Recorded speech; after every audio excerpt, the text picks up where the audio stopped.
but it was like tension or animosity towards people.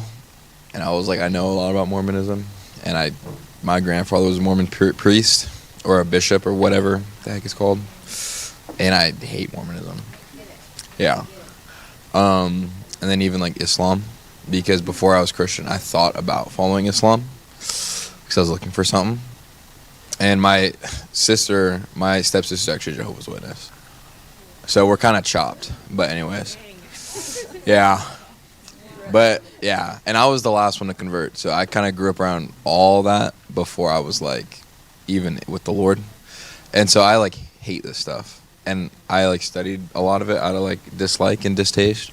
But then I was like, I really could care less about evangelizing. I just want to like beat these people or like assert dominance. And it really exposed that in me. But then it made me but then it made it even more real, and the teaching actually applied better than before. And I felt it a lot more. So it was really good. So good. Yeah, thank you for sharing. All right, last one. I think it just made me feel better about some like evangelism moments that I've had with like Jehovah's Witness or like people who are Mormon, or honestly just I feel like I've met a lot of people of different like of these, you know, and like it's hard because you leave so confused. It's like, you know, a lot of times I feel like it's like discouraging, but I think like I was like, wow, I think I put like a rock in their shoe. I'm like, or this planted a seed, you know, because it's like thinking about like the counting the cost thing. Like it's like, you know, sometimes it's not always just a full conversion and a full salvation. It's just like giving them something to think about. And then like the fourth person that shares the gospel with them, it'll stick, you know? And it's like, you're not just evangelizing to people. Like there's no success if that, like there's no measure of success in evangelism. There's just telling people about Jesus. And like, I don't know. So I guess that was just encouraging. Dear Heavenly Father, Lord God, thank you so much for the opportunity to just sit here and just learn about what are we learning about today? About gender today, Lord God. Jesus, I pray that just for our attention, Lord God, that we would have, just our minds would be open to receive, Lord Jesus, and that this would be just a productive class time where we're learning and growing, Lord God. We love you so much. Thank you for your presence. In your holy and powerful name, amen. Thank you so much. Thank you for sharing, guys. And I don't know your name. Sorry, can you tell me your name? Keith. I just appreciate what you said. I think the challenge for us as Christians, I mean, you saw Jesus get frustrated. Granted, he got frustrated with religious people, the Pharisees. But it is natural for us, I think, to, just being honest with ourselves, like Keith was. These people follow things that just seem so wonky, so crazy. People look at us, though, and think we're crazy. You believe in a virgin birth? Okay, keep in mind, people look at us the same way. You think this guy got swallowed by a fish? Right? But it's so normal to us that it doesn't even sound weird. But so it's so easy for us to look at somebody else and say, what's wrong with you? Or even just the spiritual part of it, and just being like, you're so lost, stop following that, follow the truth. Like we get this like righteous passion for the lost. But as Christians, we're wrestling, what do I let that passion, that emotion convey? And how do I let it affect my behavior? If you think about, it's easy to be angry, it's easy to be frustrated. I used to go back and forth with my Mormon friend. And, but then you look at Jesus and you're like, well, you didn't like it either. But what your response was, well, I'm going to die for you. And so we're holding these things in tension. Okay. And I just think it's okay to be real and honest. Like, man, for me, it's not so much Mormonism anymore, it's Islam. Because Islam is so dark and it's so evil and it's so demonic. But I also have Islamic kind of roots, family as well. So it's like you're wrestling that. So I just appreciate you just putting it out there because I relate to that, and I'm sure maybe somebody else does. We have to find a way to look at people through Jesus' eyes, guys, hear with his ears, and reach out with his hands. And that sometimes means we have to push down the part of us that just wants to rev up and fight. And just say, okay, Lord, how can I look at them the way you look at them? All right, with that said, before we get to gender, I think we're good with all this. I'll take this off. I always wonder, especially after like a day like today, what, like if we leave this up and then somebody comes in after us and they look and like, what did these people like, you know, especially when we do gender and intersex, when we do all that, they're going to be like, what? Anyways, but we were pretty safe. Predestination, hell, denominations, hopefully we didn't get any. But, all right. Let me ask you this first. What questions are you scared if you were to go out and say, I was going to say, let's go out on the street and you're going to talk to somebody. So ignore all the awkwardness of talking to a stranger. Just what questions are you scared of somebody who is not a Christian, whatever faith, no faith they are? What questions are you scared of them asking you because you're like, I wouldn't know what to say to that? Yeah. What if, like, when people talk about their, like, personal experience with other God, I don't know, like, I don't know what to do about that. I know we talked about that. I don't know what to do. Yeah.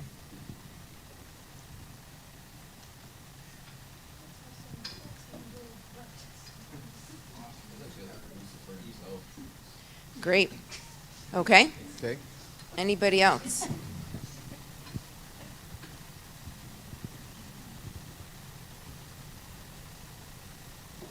Okay. I guess within like sexuality and stuff, when people, thank you, that was out of nowhere. Wow. When people kind of say the thing of like, well, I feel this is what I feel, so why is it wrong? Or this is like my choice, so why is it wrong? Or this doesn't affect someone else, so why is it wrong? And trying to like in love tell them like, hey, you're sinning, without saying you're sinning, because someone who has no framework for that doesn't care. In a way, they're like, okay, I'm sinning, what does that mean? So I guess trying to answer that with love and kindness without just being super direct, but you kind of need to be direct. I don't know. Yeah. Great.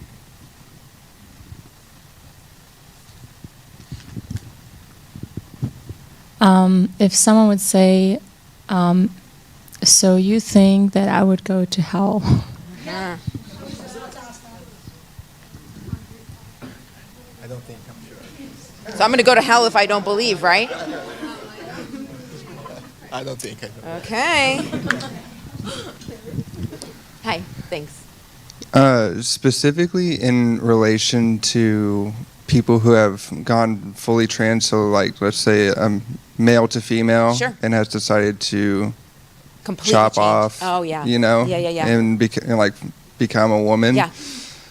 Something that I was thinking about the other day as I was doing one of the assignments was like, how would I affirm them in their original design as a man while they could never fully go back to being a man because they've mutilated themselves from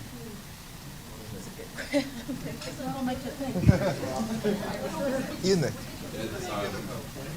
Tell me your name. I would love for us to learn a little more about how to respond to the LGBTQ community. I've had personal encounters within my own family, and it seems like they feel very empowered to beat us with our weapons to say we need to love our neighbors and stuff like that. But there is more truth to be uncovered, but I'm just lacking words and knowledge. Can you give me your name? Yam? John, thank you. Yam. But the J is silent? Yam? Is it Yam or Jam? John. Oh, Yan. N. Sorry. Yan. Thank you. This was something that we talked about yesterday at lunch, but I think only like 4 of us heard it, so I think it would be good for everyone to hear. But someone who has been raped and is now pregnant, why is it wrong for me to abort my baby?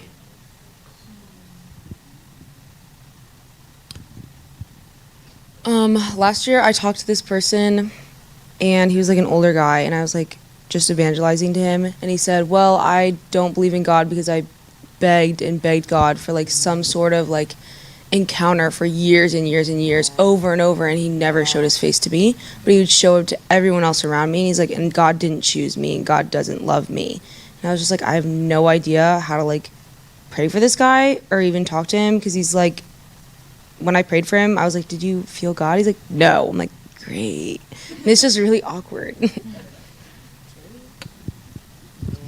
So for me, it would not be so much about the subject, but about if the person has like a personal relationship to. I mean, like, I'll give you an example. Yeah. I was at this university chapel, and this guy came to me, and he was already a trans, and he was asking like, why is it wrong, or what does Jesus say? And then you're like talking to a person who's like in it, and a few years later, I heard I had just 2 little conversations, but he had committed suicide, and I heard of it, and it hit me so hard, and I was like, and I went through in my mind even like the little conversations we had, and I think I was like in the fear of the Lord and loving Him, but then to kind of like when it's like that close, and that the person is actually carrying that themselves. Or the similar situation, not similar, but like when I was teaching high school and some of the girls had changed their names and now they want me to use the name that's not their gender. I never could do that. And it was very difficult because in a sense then I'm like rejecting them. So that was like a moral dilemma, like how do I walk this area? You know, not to affirm it, but then not to reject them. I know that was pretty hard, but. And the first one was somebody saying to you, what does the Bible say about my gender? Is that the first one? He was a trans, so right. Male, female. And he wanted to know, no, the specific question he wanted to ask was that, sorry, can I ever marry? Oh, yeah. Sorry, no, that was my fault, because I asked him that too. So this is the specific question he came to me with was that, can I ever marry? Oh. And yeah, now that I remember about their conversations, and then he was like, okay, I have this problem that, you know, I feel like I'm a woman. Can I ever be married? So that's kind of what he was asking about. But just this situation, like it's a personal thing for them, and then you have like, you think you have something from the Bible you want to say or something, but then how to go about the situation that there's a real person with like real trauma. But they're not Christian. He was trying to like. He was trying to be Christian. Yeah. Okay, interesting. That's interesting. This is a little bit different from what we've been talking about, but when I was on outreach, we came across a man who was not previously saved and had 3 wives, and that's normal like in Africa, and then gave his life to Jesus, accepted the gospel, and now he's like, okay, like what do I do? And we were also like, what do you do? Like, you're married. And so if he were to divorce, like the women would be left on the streets with no money, no home, and they all have kids. And so when you come across something like that, like biblically, now that you are following Jesus, like what do you do? Yeah. Yeah. Well, Maggie first, please. Okay, so I have a really close friend, and she's been in a relationship with another woman for like 4 years. And we've like gone to like retreats together. I even was like at her baptism. And so we had this conversation of just like, how do you like justify this sin? And like to her dying breath, like she's like, God made me this way, and I don't understand why a good God would want me to be unhappy for the rest of my life by dating or marrying a man. And I have no idea what to say to that.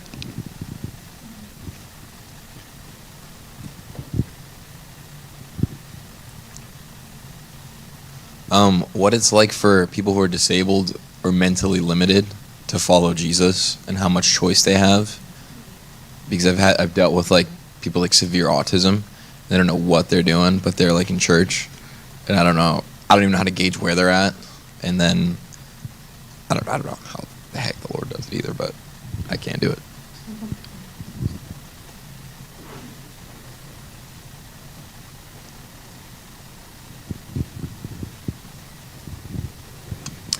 I think also just like the whole topic of healing and like why some people get healed and why some people don't. I just remember you talked on it last year and it was very profound. So Yeah. However you answered it, I was like, yup, that's good stuff.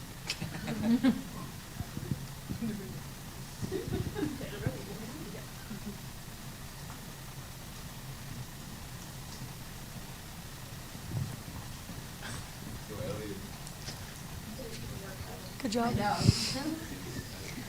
Okay, so we currently have in our house right now, we currently have one of our my mom's like best friend. She's staying in our home and she's married to a woman and she actually, well, like engaged. They actually want to have their wedding at our house. Right. And I'm like, no. But my mom, she argues this all the time, like, God is love. So we need to love her. We need to love her the way Jesus would love her. Yep. I think it goes along with like if we're invited to gay wedding. Like I haven't made a decision if I would go or not. So. I have another one, just kind of off of that. I remember like not Voodie Bachman. Who is it? Who's like the famous preacher guy? Like super famous. No, like ever. Right now? No, Billy Graham. Billy Graham's wife. Sorry, guys. Ruth. Yes, she said a quote that me and my mom just use a lot of talking about Billy. Of it's not my job to change him. It's God's job to do that. It's just my job to love him. And so, like, what is the healthy balance of, like, you obviously can't do anything to change them, but you also don't just want to be like, everything that you do is perfect and I support it all. Like, I don't know. What is the balance between that love and, like, desiring for them to change? We'll leave you here 2 weeks, guys. Take that. Like, these are good questions.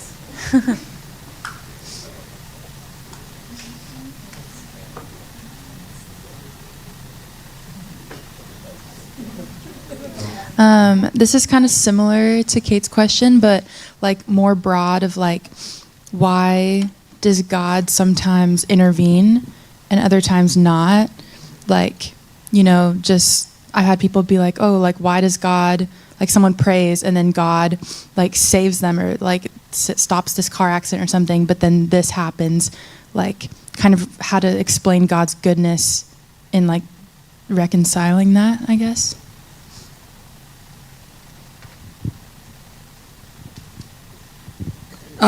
So I was talking to my cousin's gay, and I was talking to her about like, she's like, oh, I was made this way, and then she was like, she brought up like penguins or like other animals who like mate for life, and like they mate for life with like if it's a male penguin, they mate with like another male penguin, and she was like, if God doesn't make someone this way, how can some animals be gay or whatever? And I don't know, and I was just like, whoa, like what? Like I don't know, I didn't really know what to say to that. Yeah, it's kind of, I don't know, you just write gay penguin.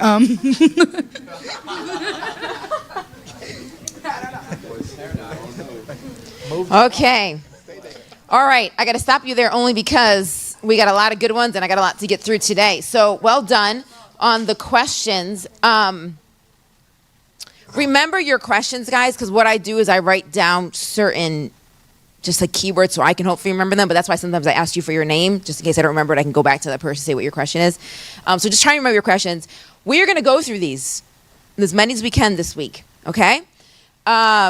We're going to do one that you didn't ask, but we're just going to start with one. I'm not going to say it's simpler or not, but it's just one that we're going to go through first before I jump into gender. So here's one that I get.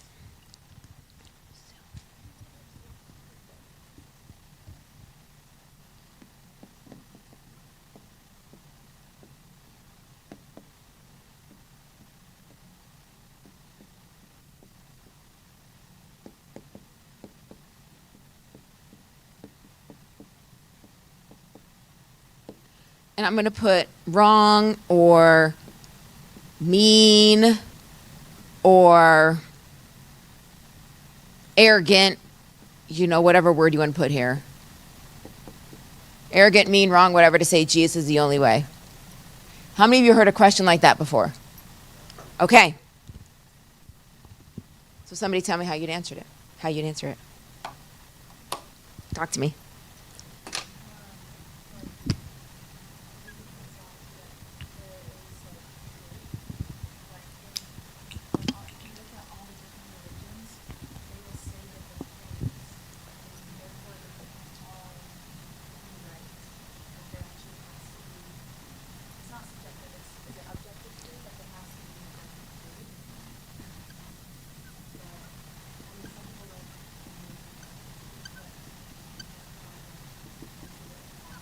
Great.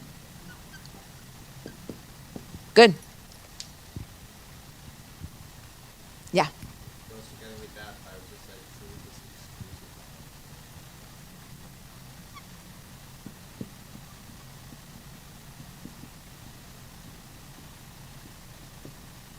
Anybody else? Yeah.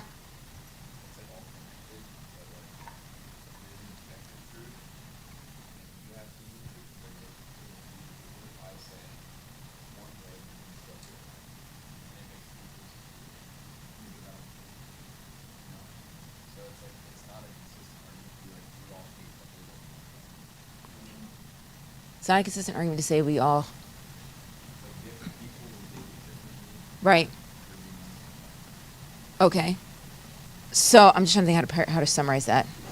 So you're saying that truth exists outside of us and we're subject to it?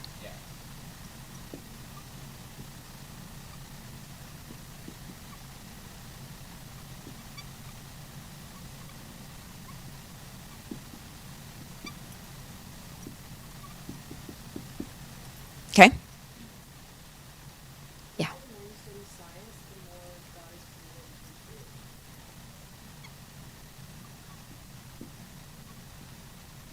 So science points to truth in Jesus. Anybody else? Yeah.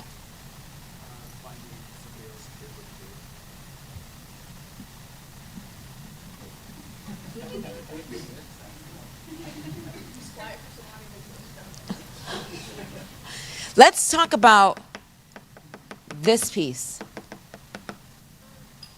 Yeah. I'll go here and then we'll go back back to the back.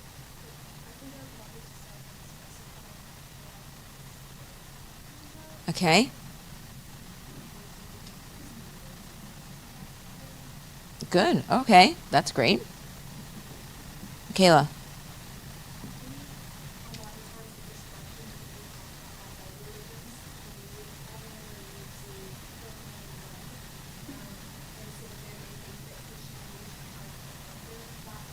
Mm.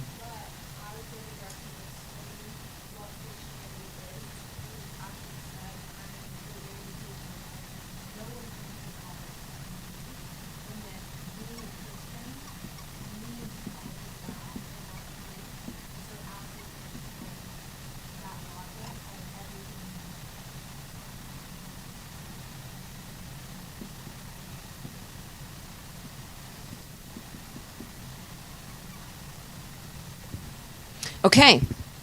Yeah. I've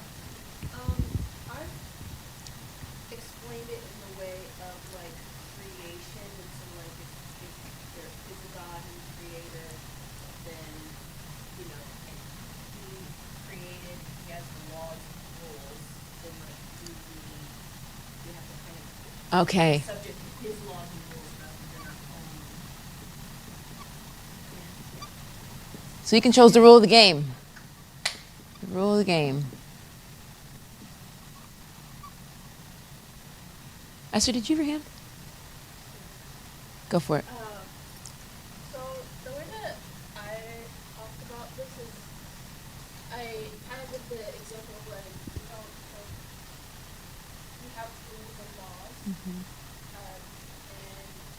like, for example, there's laws against jaywalking because we don't want you to get hit by a car. So if I'm going to see someone jaywalking, I'm going to tell you you're in pain, so you have to Sure. Get hit by a car and I'm telling you something, it's the truth. So is that wrong? Good. Then I should just let you get hit by a car because then I'm not arrogant. Right. To assume that that's the right way. Maybe you're just gonna levitate. No, that's great. No, that's a great answer, right? So here's what I like. I hear people saying, questioning, what does way mean? Find out what you mean by that, because once again, when we say Christianity, we're thinking something here. We don't know fully what somebody else is thinking. Okay, they may be thinking some movie person that just won an award and they're thanking God for their filthy film or something, you know? Or they see a politician. So they don't even really necessarily, when you think Christianity, when you think Jesus, remember, not everybody's thinking the same thing you're thinking. So I like that challenge. I like this challenge. Well, is truth really arrogant as well? Like this idea of like, okay, well, I'll just let you get hit by a car because I don't want to sound cocky. Right? The exclusiveness, you guys did a lot about exclusive kind of stuff. That everything can't be right. Jesus being the way, so everything can't lead to multiple other ways. Truth is exclusive, all of those kind of things.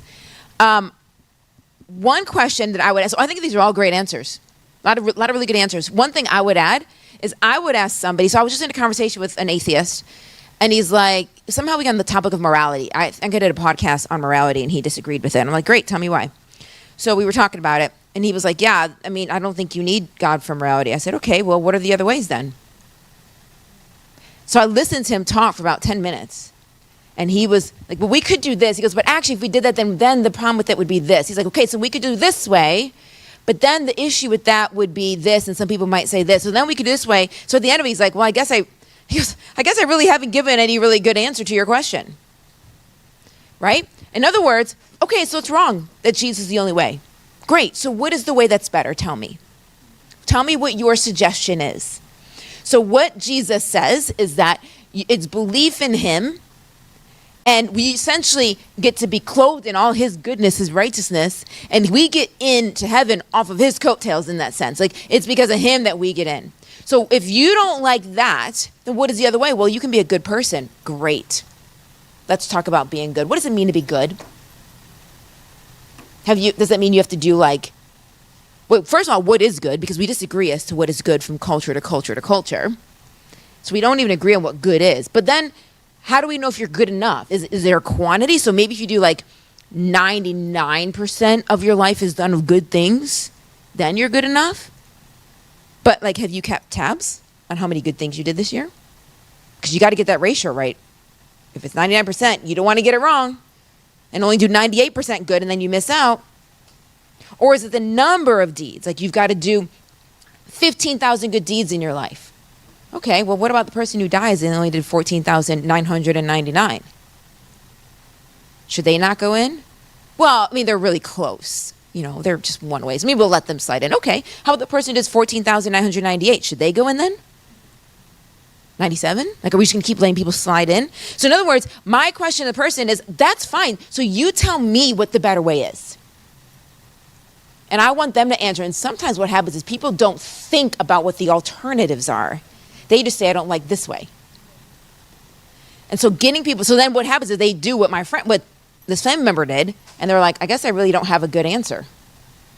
Oh, well maybe I can tell you why I think this is a good way then. Because this means that I don't have to keep track of all my deeds.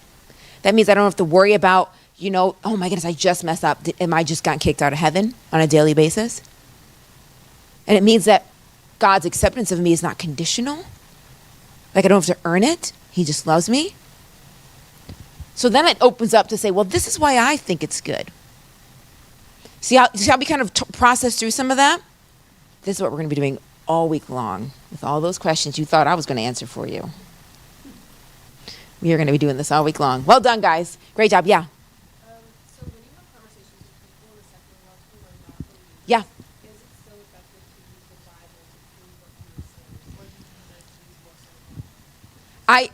I use the Bible is the truth that I'm teaching, and I will reference it, but I won't always, so I'll reference it because they know I'm coming from a Christian viewpoint, but I'm not going to be, this is what it says in here, So what I do is I'm teaching the Bible, but I'm using there's so many different ways of communication, so I tend to appeal to the mind. Like, let's think this through. And that's why I do it. So everything I do is teaching the Bible. And sometimes feel like there's oftentimes criticism like of apologists. Well, you don't use the Bible. We're not preachers. That's not what we're trying to do. That's what the preachers do. They do Bible exposition and all that kind of stuff. I'm not a pastor, right? So what I do is teach why I think the truths of the Bible work, but I'm trying to break it down so that it makes sense within the mind of a non-Christian. That's what I'm trying to do, right? What I'm trying to do is help a non-Christian to see that this makes sense. So then they're saying, actually, maybe this Christianity thing isn't quite as toxic or as bizarre as I thought it was. So I'm just trying to knock down some of their stumbling blocks. I might say, there's an interesting story that Jesus, an encounter Jesus had with somebody, blah, blah, blah, blah, blah. I might do something like that, but I'm not going to be like, well, let me read you what it says here in Romans. Like, that's just, yeah, whatever. And they're like, I don't care about your Bible. I'm like, all right, so that wouldn't be a good way to go. All right, Caitlyn Jenner, you ready? We're gonna tackle this one today, guys. We're gonna kind of have two different sections here in lieu of the time. We'll do the first half, then I'm gonna put you on break, and then we'll do the second half when you get back. Okay? When you hear the word transgenderism or transgender, what comes to your mind?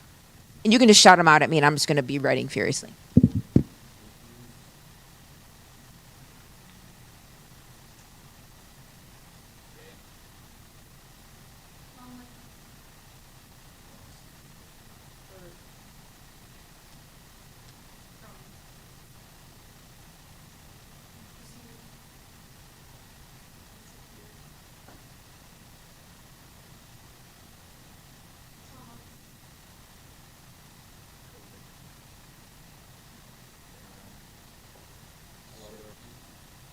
Searching in what?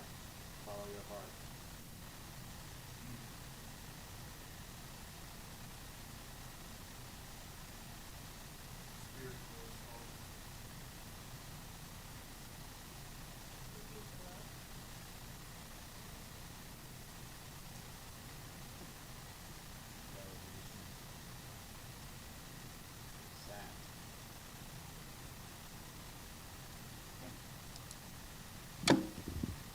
All right.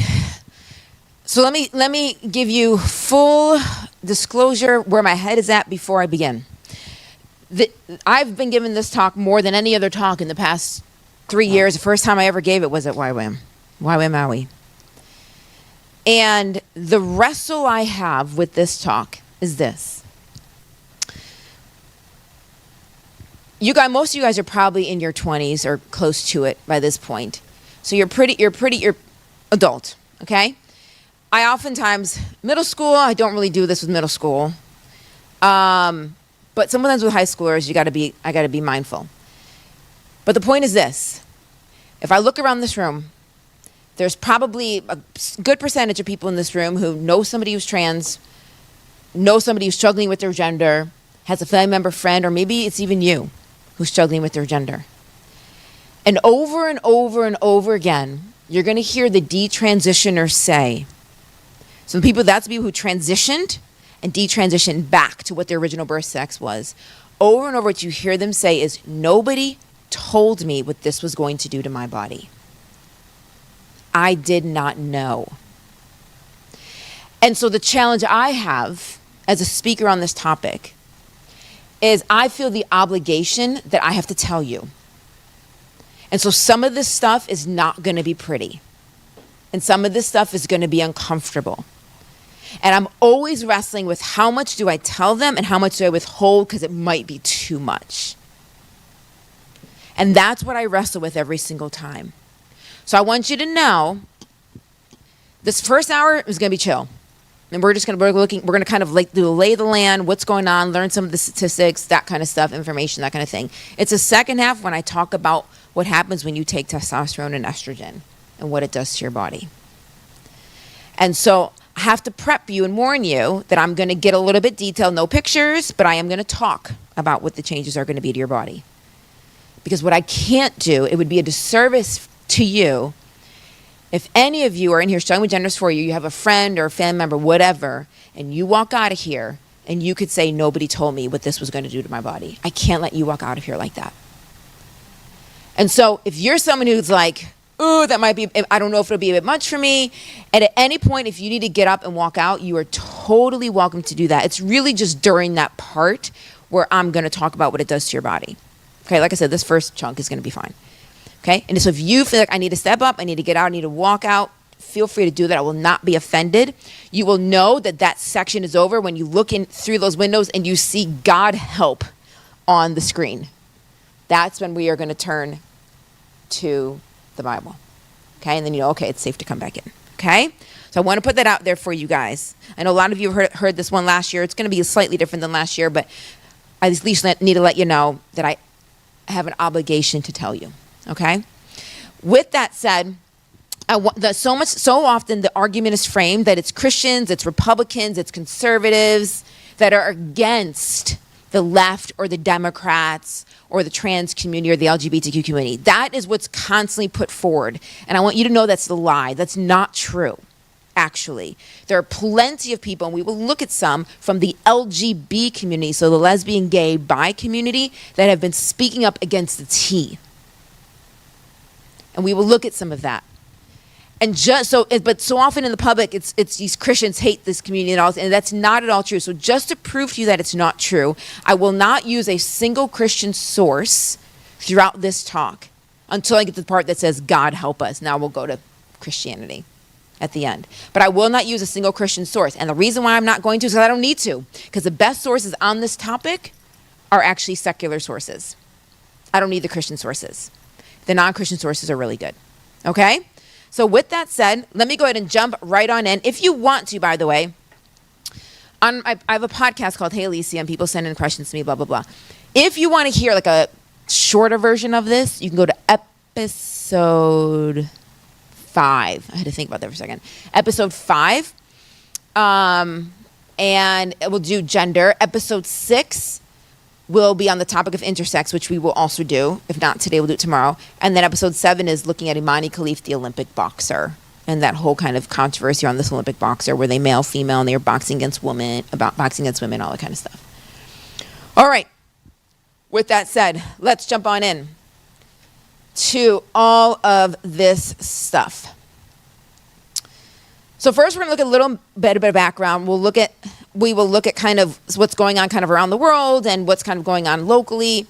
We will look at medical treatments and effects, and then we will kind of land on the God piece. So first of all, what is gender dysphoria? I need to tell you what gender dysphoria is because it's not going to be helpful if I don't tell you what gender dysphoria is.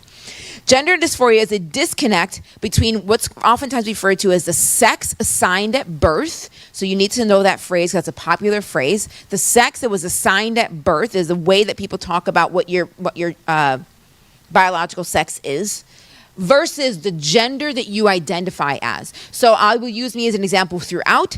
I was identified as a female at birth. What they mean by that is that you're born and the doctor looks at the baby and says, that's a male or that's a female. The doctor is assigning to you a particular biological identity, but you grow up to actually have a different way of defining yourself, based on, maybe it's something you associate more with. I'll use me. I associate more with men, or the things that I like to do are more male-like type things, or I have male characteristics. Therefore, I must be a boy. So my gender, I don't really identify with femaleness or being female. I identify with being male. So what happens is people a lot of times people don't think that people in the T recognize a biological reality. They do. Okay, they recognize that they were biologically born one way, but what they say is the biology got it wrong. Okay, so the biology, I was born female, but I actually identify as male, and that is the truth, is what I identify. That's the expression that I have. Okay, that's what gender dysphoria is, a disconnect between the biological sex and the gender identity you identify as. Let me just give you some explanation of terms, because these things can be so confusing for people. Non-binary. People are like, what in the world? So if you think about male and female as a binary, you're either male or female. So non-binary means you're not male or female. You're somewhere on a spectrum or some kind of different identification of it. So gender fluid means your gender kind of changes. You're kind of, maybe you're more male one time, or maybe you're more female. It's like, it just kind of flows. Gender neutral means you're neither male nor female. Gender queer is just another kind of way of saying maybe you don't want to identify as anything. But people who identify as another gender, this is what non-binary, gender fluid, gender neutral, gender queer essentially all mean. People who identify as another gender, whether that means that they are no gender, both genders, or on a gender spectrum. Okay? That's basically what that means. So when you hear basically you just know if you hear non-binary, they're not identifying as male or female, and they're something else. Not everybody can fully explain what their gender is, by the way, either. Okay? Trans man, someone who is a NATO female but identifies as a male. And a trans woman is someone who's a NATO male but identifies as a female. Let me explain that to you, because that's always confusing. First of all, when you see the word NATO, it just means born as. Like you think of the neonatal intensive care unit.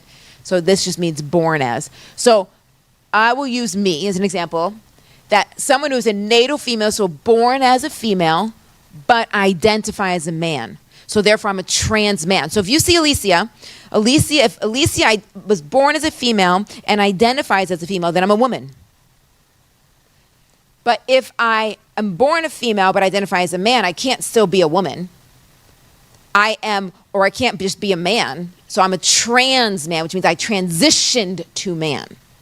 Okay? So I was born female, but I transitioned to being male, and that's what a trans man is. Biological woman, transition to man. Same thing on the reverse. A gentleman who is born male transitions to female as a trans woman. Okay? It might be an easy way to kind of remember those words. Okay, so let's look at a little background here. People always ask me, how many people does this affect? So according to the Williams Institute, 300,000 young people, or 1.4% of youth, between the ages of 13 to 17 identify as transgender. So about 1.4% between 13 to 17. So 300,000 young people. According to the CDC in 2023, when you look at just high school students alone, it's 3.3% of U.S. high school students, so 9, 10, 11, 12th grade, identify as trans. 2.2% identify as questioning. According to the Pew Research Center, in June of 2022, 1.6% of all American adults, when we're talking about adults, now we're talking 18 and older, okay? 1.6% of all American adults identified as transgender or non-binary. So 18 and older. Between the ages of 18 to 29, this is where you're going to see the highest percentage. So if you're between 18 and 29, 5.1% identify as trans or non-binary. 30 to 49, it drops down to 1.6%. And then 50 and over, it drops down to 0.3%. Okay, so it seems to be very much something that's really affecting those of younger ages. But yet we know that there's been a massive rise in the number of people identifying as trans. Massive rise in the last some odd years. So what happened? So let me explain to you kind of what happened. In 2011, and then subsequently in a follow-up study in 2014, a study was released called the Dutch Protocol. And what the Dutch Protocol said is the Dutch Protocol studied a certain number of people. I forget how many people they actually studied. But, yeah, I don't remember how many people they studied. But they basically said, they realized that when you transition people when they were younger, they were happier as the opposite sex as adults. Okay? So in other words, I forget his name again. Tell me Jake. Okay. Jake, how old are you? 25. If Jake at 25 years old says he wants to be a female, here's part of the challenges. Jake has a mustache. Right? He's been growing facial hair. Jake has a lower voice. Jake. In other words, if we transition him to female, he's already gone through all the steps to be a male, and it's going to be harder for him to look like a female than if we transition Jake at 8 years old and transition him to female then. Because then it's easier. He's going to pass easier. Because Jake didn't grow facial hair yet at 8 years old. His voice is still an 8-year-old little kid's voice. Easier to transition him when he's younger because he will pass as a woman versus trying to transition him at 25. And that's essentially what the Dutch Protocol did. It said it pushed the age of transition from being transitioning adults, which is historically what we did, is we transitioned when people got to be adults and they wanted to transition, then people did that. But what the Dutch Protocol said is don't wait till when they're adults. Do it when they're younger because they will pass as the opposite sex when they're older and be happier. Guys, gender dysphoria isn't new. What we traditionally saw was 2, 3, 4-year-old little boys saying, I want to be a girl. I like mommy's dresses. I like to wear mommy's makeup. I want to be in high heels like mommy, all these kind of things. And so what we would do is we would allow them to grow up, and then we would transition them as adults. The Dutch protocol is what flipped that on its head. And the Dutch protocol became the standard across the world for an organization called WPATH, which I won't talk about very much because there just isn't really a need to. But you do need to know their name and who they are. But WPATH stands for the World Professional Association on Transgender Health. This is them. They are the go-to organization as to giving advice to medical teams across the globe as to how to deal with somebody who's struggling with gender dysphoria. The World Professional Association on Transgender Health. Several years ago, I want to say early 4, something called the WPATH files came out. Have you heard of the WPATH files? It was a Zoom meeting of WPATH staff. And what happened is somebody recorded it, part of it, or recorded all of it, I don't even know, but we saw video clips of it, and they went to somebody in the media who was not a Christian, I don't believe. I think he might be a Jew. Anyway, they went to somebody in the media and they released tons of emails and some of the recordings. And it was huge because what this particular meeting showed is one particular doctor saying, so I have this like 12-year-old and they want to transition into being, I don't remember which was boy or girl, but let's just say girl. They want to transition, no, I think it was girl to boy. They want to transition into being a boy. And so we have to get, Alycia.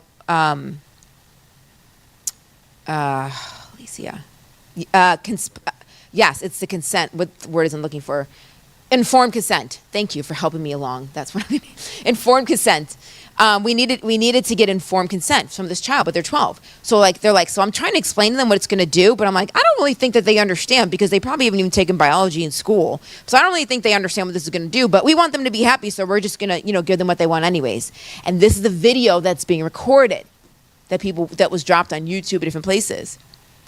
And then other doctors were saying some of the similar stuff. These are WPATH people. And what happened is people, for some reason, even though so many of us were telling them this is not science, people still made the assumption that there was a scientific basis for transitioning somebody. And when they started to hear this and they were reading the WPATH files, the emails that were basically saying, I got this kid, what should I do? And they're like, well, you could try this, and you could try this. And they realized that you could try. That's not science. There should be a set thing that we know that works. And it exposed that these guys really don't have any scientific basis behind and justification behind the transitioning of children. And it seems like children don't even understand what's happening to their bodies, what it will do, which is what we're hearing the detransitioners say. So this was huge in waking up the world to what apologists and other people were saying, that there is no scientific basis for this. And it woke the world up to say, we need to really think about it. So the WPATH files were huge. If you ever want to Google them and look at them, you can find the WPATH files on YouTube. They're long. 100 and some odd pages of emails and stuff. So all that to say, everything turned to transitioning adults or transitioning minors. So the Dutch protocol advocated for giving puberty blockers, which we'll get to, at age 12, starting at age 12. Cross-sex hormones, so cross-sex means testosterone or estrogen. In my case, it'd be testosterone. In a guy's case, it'd be estrogen. Cross-sex hormones at 16 and older, and advocating for surgery at 18 and older. And that's when you started to see this push down into the transitioning of minors. And so it increased significantly from 2016 to 2017. Gender surgeries in America for female to male, that's what FTM is, female to male, increased 4 times. They now make up 70% of gender surgeries. This book right here is like the gold standard. Came out in like 2021, Abigail Schreier's Irreversible Damage. She was the one who really began the exposing of what's going on. Not a Christian, Jewish, probably like Reformed Jew, meaning like liberal, just Jewish by blood. That's it really. I don't know if she's Jewish by practice, but she exposed it. When she dropped this book, Target and Amazon refused to sell the book. Barnes and Noble don't censor their books in the same way, so they put it out there, but they didn't put it in a very prominent place, but they did sell it. Then it started growing popularity. Barnes & Noble pushed it more to the front. Amazon changed their mind and are selling it. And I don't know if Target ever changed their mind, if they ever started selling it. So it was like heavily censored, but she's the one who blew all of this up. People didn't know. Okay, until she exposed what was happening. So a lot of the information I'm going to get is from her. In 2018, the UK reported a staggering rise in female to male gender treatments of 4,400%. Sweden's Board of Health and Welfare confirmed a 1,500% rise between 2008 and 2018 in gender dysphoria diagnoses amongst 13 to 17-year-olds born as girls. Now, here's the thing that you need to understand. Remember what I said a few minutes ago, that gender dysphoria was traditionally 2, 3, 4-year-old little boys that they wanted to wear mommy's high heels and makeup. But what's happening, all of a sudden, we started seeing a massive number of rise in girls wanting to transition. That was shocking, because before 2012, there was no scientific literature on girls ages 11 to 21 ever having developed gender dysphoria at all. And now we've switched to these kind of numbers, where the girls, the female to male, is up 4,400% over men. How in the world? And this is what really her book's about. Abigail Schreier's book is all about what's happening to the young girls. So let me tell you a little about these girls. Many of the adolescent girls are upper middle class. They do great in school. They're well behaved. Never smoke a cigarette. Don't drink. Not sexually active. Have never kissed a boy or a girl. But they're in lots of pain. This is what I call the golden four, and you will find this in almost every single case of gender dysphoria, whether it's an adolescent or an adult. That they are suffering from at least one, if not two or more of these conditions before they ever experience gender dysphoria. That's the key thing. People think, oh, well, they're depressed because you're not allowing them to transition. Wrong. The overwhelming majority of people are already suffering from anxiety, depression, ADHD, or autism, and any combination of those before the feelings of gender dysphoria ever even come into play. In other words, guys, what's happening is people are looking at the gender dysphoria as a solution to their pain.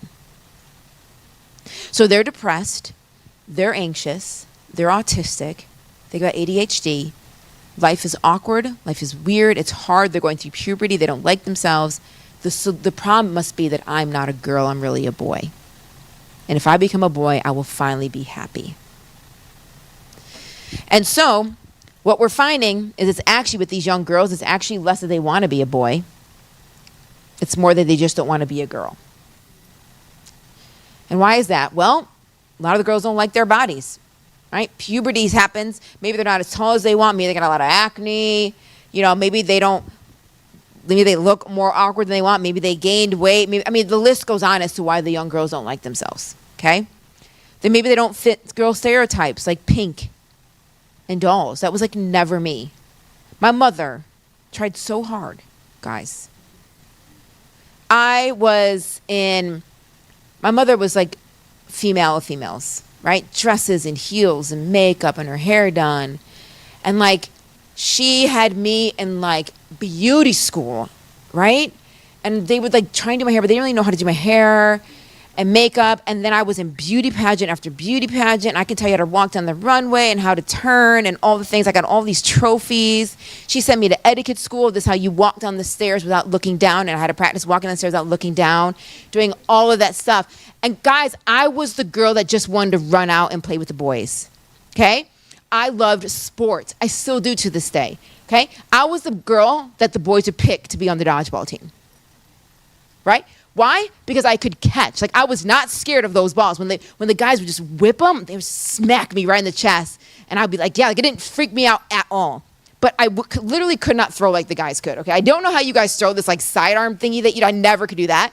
They just have better upper body. So I would literally catch the balls, toss them to the guy, and then he would whip them back, right? But they would put me on the team because I could catch it and I could get other people in. Right? And then I was the one who was like on bicycles and, didn't mind falling off and scraping your knee. I thought scars were cool. And then finally at like, I don't even know, 13, 12, I'm like, Mom, I want to play ice hockey. And she finally gave up. Okay, so I was a hockey player for 20 some odd years.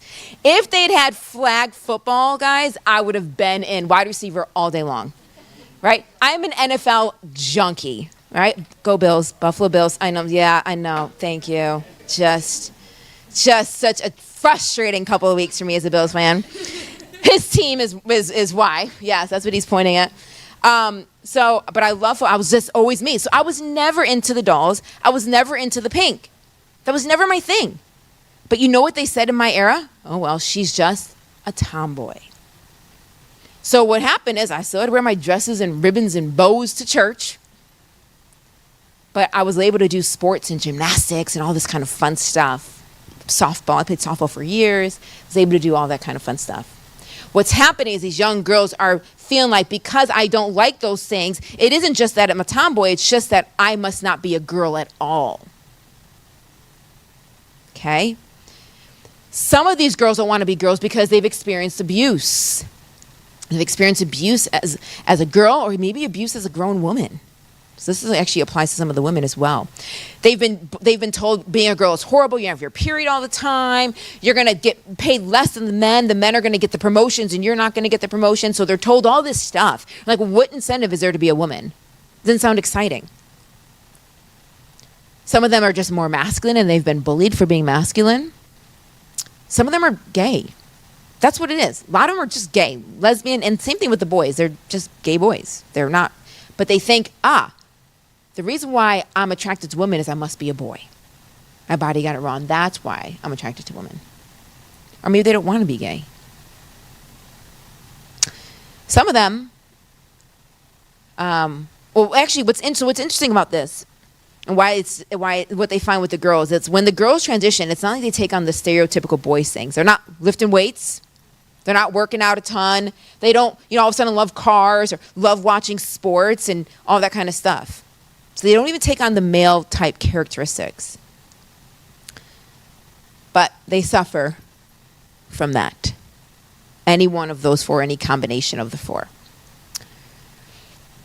So how do we discover this? Well, there's a woman named Alycia Littman who was a former OBGYN, which is just the female doctor, delivers babies and all that kind of stuff. And she left to start a career in public health. And she started noticing on Facebook that all of a sudden all these girls were coming out saying that they're boys on Facebook. And she was like, what?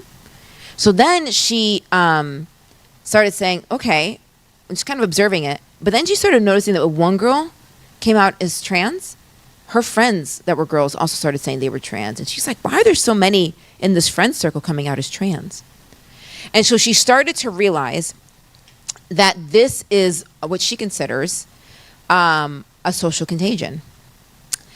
And she found that for 65% of these girls, the gender dysphoria came after a long time of being heavily immersed, here's where you're going to hate me, in social media.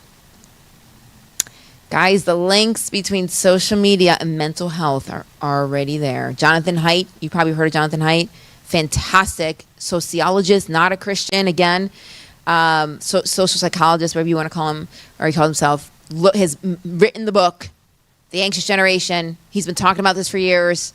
It's what's causing some schools to not allow cell phones in their schools at all anymore. Kids have to check them at the door. The links between social media usage and mental health are there. And now you've got the mental health. And what comes next? Gender dysphoria. Okay? He observed and he noticed this, the crazy rise in mental health cases happened when we put iPhones in the hands of middle schoolers. And that's when we saw the mental health rates go. Okay? So she calls, Dr. Alycia Littman recognized this was a social contagion, so she called it rapid onset gender dysphoria, which I will write the acronym because you'll see this. This is a really popular phrase. Rapid onset gender dysphoria. And so she did a 90-question survey and gave it to 256 parents whose daughters experienced rapid onset gender dysphoria. And I want you to look at the demographics of these girls and boys. Over 80% of the 256 parents, over 80% had children who were natal females with a mean age of 16.4. So they were born female. Most of them, 80% were biological females. Most were living at home with parents. when they came out as trans, the vast majority had zero history of gender dysphoria as children. Zero. Remember what I said? Historically, it was 2, 3, 4-year-old little boys that said, I want to wear mommy's clothes. That's usually where gender dysphoria starts, and they carry that all the way through. These girls are coming out at 14 saying, I'm a boy. Parents are like, where did that come from? Okay? A majority of these girls had one or more psychiatric diagnoses, which we just talked about, the depression, anxiety, ADHD, autism. And almost half were engaging in self-harm prior to the onset of gender dysphoria. So mental health, self-harm, and then the gender dysphoria. That's the order. 47.4% were classified as academically gifted. Nearly 70% belonged to a peer group where somebody had come out as trans. Over 65% had increased their social media time right before coming out as trans. 60% of parents reported that when their daughter came out as trans, it gave her a popularity boost. Over 90% of the surveyed parents were white. Over 85% of these parents supported gay marriage. Over 88% of these parents supported transgender rights. See what I'm saying? But these are not Christians, conservatives, Republicans. They are pro-LGBTQ, but yet they're like, this is not my daughter. Something is wrong here. And less than 13% of these parents believe that their child's mental health improved after identifying as trans. In fact, 47% said it got worse. And so the Dutch protocol failed the medical community, guys. The Dutch protocol didn't consider the number of detransitioners. When they pushed for the transitioning of minors, they didn't consider that some of those guys would grow up and say, we got it wrong. We don't want to be male or female, whatever they transition to. They didn't think about the fact that people would want to transition back. Number 2, the subjects in the Dutch protocol were mostly male, and they'd struggled with gender dysphoria since they were young, 2, 3, 4 years old. They were mentally healthy and very high functioning. That's very different than what we're seeing today. These are mentally unwell young ladies. They're women and not men. And the Dutch protocol conveniently left out of the results that somebody died as a result of having surgery due to the complications of surgery. They didn't report that. It was heavily biased. And it didn't discuss at all the health risks, which we're going to get to, of being on puberty blockers and cross-sex hormones. People always ask me, but Alycia, why? Why would a parent do this to their kid? Parents, okay, we get a 12-year-old doesn't know what she's doing, a 14-year-old maybe be confused, but why would a parent allow this? Because it may be a surprise to you all, but when you were born, your parents were not handed a manual of how to raise a perfect child. And what definitely was not handed to them was a packet on how to deal with gender dysphoria. So what parents did is they went to who they thought were the experts, the medical doctors and the therapists. And the medical doctors and the therapists told parent after parent after parent, if you do not transition your daughter, she will commit suicide. And so the parents were like, oh my goodness, we don't want that. The line that was used over and over to parents was, would you rather have a dead daughter or an alive son? In other words, would you rather Alycia than just take her own life? Or would you rather have a son who was alive? And so parents were freaked out. And they trusted them, and they allowed for the transitioning of the children. So when now all this stuff is coming out, and people are realizing a lot of the errors of the ways, as we'll get to, imagine the guilt that these parents now have of what they've done to their children.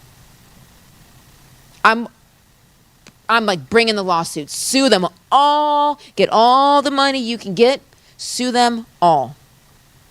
Because it was dirty. There was not a single study, guys, not a single study that ever showed if you do not transition your child, they will commit suicide. Not a single study. It was a lie. It was a bold-faced lie. The closest we have is the Tavistock Clinic, which is in England.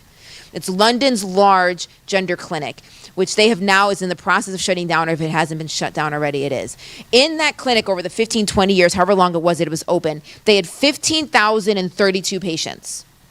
Of the 15,032 patients they had in this gender clinic, 4 committed suicide. 4 of 15,000. 2 were actually getting treatment. The other 2 were on the waiting list and hadn't started treatment yet.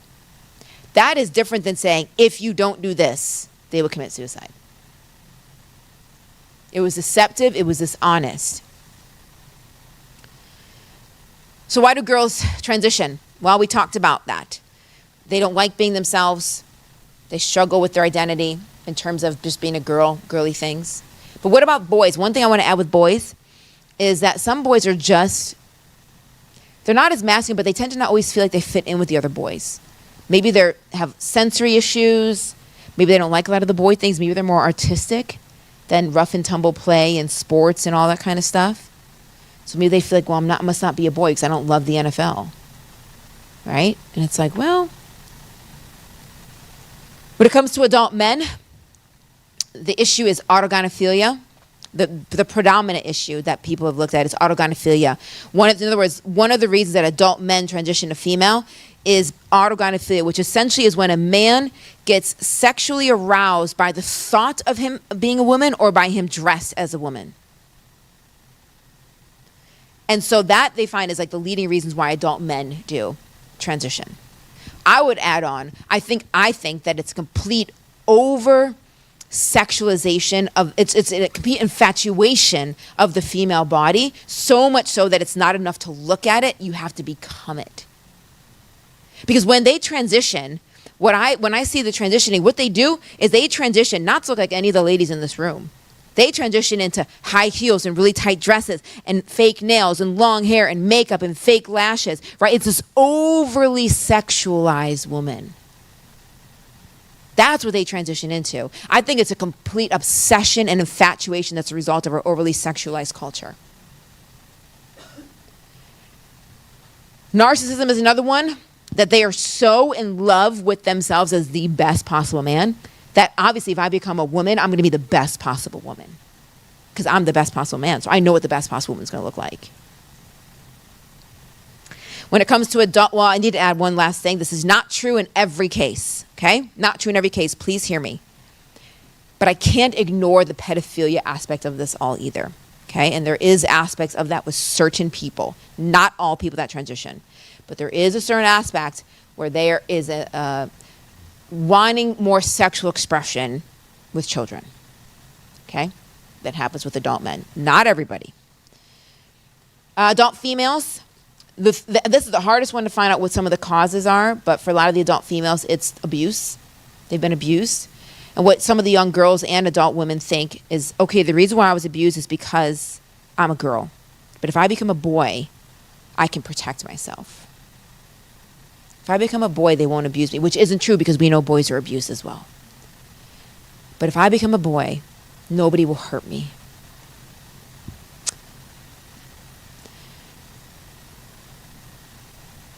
And of course, you're going to get all the mental health things that we mentioned, depression, anxiety, ADHD, autism. You're going to get bipolar. You're going to get schizophrenia. You're going to get complex PTSD. Give me about probably 8 more minutes, guys. I'm going to put you on break. Can you hang in there for 8 more minutes? Because then we'll be done with this section. I just want to transition and show you what some of the people from the LGBT community are saying, okay? Many people in the LGBT community are very concerned about the pedophilia aspect because they're seeing it. They're seeing it and they're talking about it and they're concerned about it. So as a result, they've started going into school board meetings and opening up the books that are being given to young children. And they're saying, what is wrong with you as a school board that you would approve this kind of book in 4th graders or with 3rd graders? And as a gay person, they are going in. And they're saying, we need you to understand that this is about pedophilia, about what's happening to your children, and you need to keep this stuff out. One such organization is an organization called Gays Against Groomers. This is just screenshotting their website, is what I'm giving you. They say right here, an organization fighting back from inside the community against the sexualization, indoctrination, and medicalization of children happening under the guise of LGBTQIA+. Again, a screenshot from their website. We oppose the sterilization and mutilation of minors. In other words, they do not support the transitioning of minors. We oppose drag and pride events involving children. We oppose propagandizing youth with LGBTQ plus media. And we oppose queer theory and gender ideology being taught in the classroom.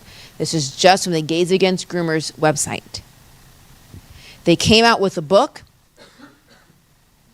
called Born Perfect, Jack's story, the first children's book from Gays Against Groomers. If you notice, Jack is in pink because they're trying to make it seem like it's okay for him to wear pink and still be a boy. He is a doll. Okay, that doesn't make him a girl. So they're being really intentional about, look, here it says, Jack is a boy. Jack likes bright colors. Pink and purple and red are his favorite. He has a stuffed bear named Buttons that goes everywhere Jack goes. So they're trying to knock down the stereotypes. Well, in order to be a female, you need to like pink and guys need to like blue. To say this has nothing to do with being male or female. Is what they're trying to do. But they're not the only ones. And I'll finish on this last side and I'll turn you guys over to break. This is a woman named Jamie Reed. In 2023, Jamie exposed what was happening in the gender clinic, going back to Missouri. Missouri seems to be the hot state of the morning here. She worked at the Washington University Transgender Center at St. Louis Children's Hospital in Missouri. She believed that she was helping children by helping them with transitioning, until she started to realize, wait a minute, something's wrong here. These children don't actually understand what's going to happen to them when they transition. And so as a result, she became a whistleblower. And she wrote this article, I thought I was saving trans kids. Now I'm blowing the whistle, because she tried to speak out within her job and they basically told her to stop talking. She ended up having to move departments out of the gender section altogether into another area because they were basically trying to silence her. There are more than 100 pediatric gender clinics across the U.S. I worked at one. What's happening to children is morally and medically appalling. What you need to understand about Jamie Reed is Jamie is married to a trans man.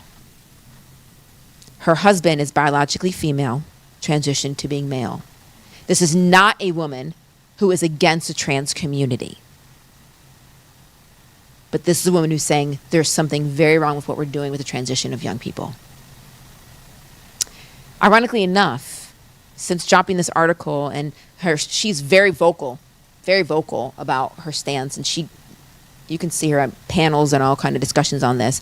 Her husband is now detransitioning back to being female, which is really interesting. Really interesting. Okay, I'm going to put you on break there. And then we come back, we're going to get to all of this stuff. Okay, medical treatments and effects. So what is it? Is it 15 times? I'll let you. Yeah, so 10:47. 10:47. Thank you, my dear. If you're able to, I just feel like scrutinizing Western philosophies and theologies, lifting up the skirt of you Pharisees like a pervert. Hard-hearted, self-righteous distributors of church hurt. They say this is the end cause the people are uninspired. The game ain't over yet, just a couple players retired.